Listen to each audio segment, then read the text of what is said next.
Salut, c'est Trado. Voilà la vidéo de mise à jour pour l'indice parisien.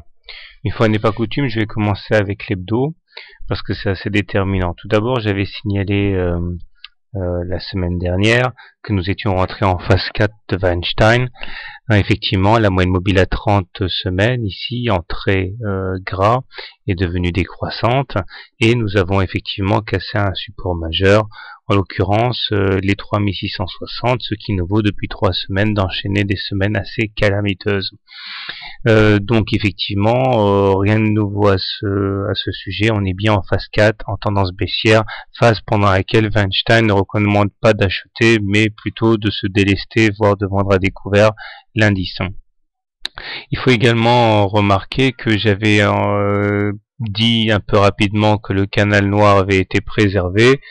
Eh bien, il est clair maintenant que c'est plus vrai puisque la séance du jour, la bougie de la semaine vient invalider ce canal noir. Puisqu'on clôture en dessous, je vais l'enlever, on y verra plus clair, on n'a pas besoin de ça. Voilà. Par contre, les 2957 ont encore joué le rôle de support déterminant puisque ces plus bas qui correspondent aux plus bas de juillet 2009 ont retenu la chute des cours la semaine dernière et également cette semaine. Les indicateurs techniques demeurent très mal orientés puisque au-delà de la M7 et de la M20 qui sont décroissantes, nous avons un MACD sous son signal et décroissant, un stochastique en zone de survente, un momentum négatif. Bref, c'est pas bon du tout. Dernier signe inquiétant, nous avons un T3, pardon, 1, 2, 3 bougies de clôture en dessous de la Bollinger inférieure, ce qui montre que nous sommes toujours dans une période de volatilité importante, et en l'occurrence ici dans le mauvais sens, celui de la baisse, tout est en place pour une nouvelle clôture en dehors des Bollinger la semaine prochaine. J'avais anticipé un peu trop favorablement la bulle, je me suis dit là, regardez, cette bougie là a été complètement en apesanteur par rapport à la Bollinger inférieure, elle la touchait pas, ça s'appelle une bulle. Normalement ça s'accompagne d'une réaction haussière, un rebond technique. Malheureusement il n'a pas eu lieu, pourtant statistiquement c'est le cas, mais là c'est tout le bonheur de l'analyse technique, c'est qu'une question de stats. Donc pour faire simple, en tendance hebdo, on est en tendance baissière.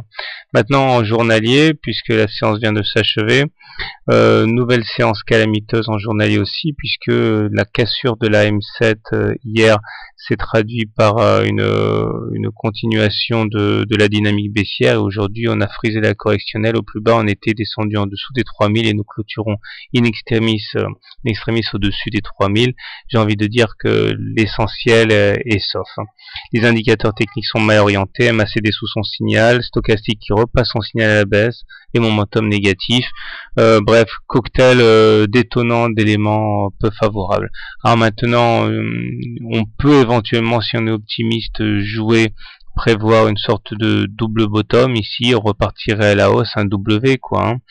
Mais ce n'est que de la fiction pour l'instant. Le scénario le plus probable à mon avis est un ralliement des 2891 pour un nouveau test.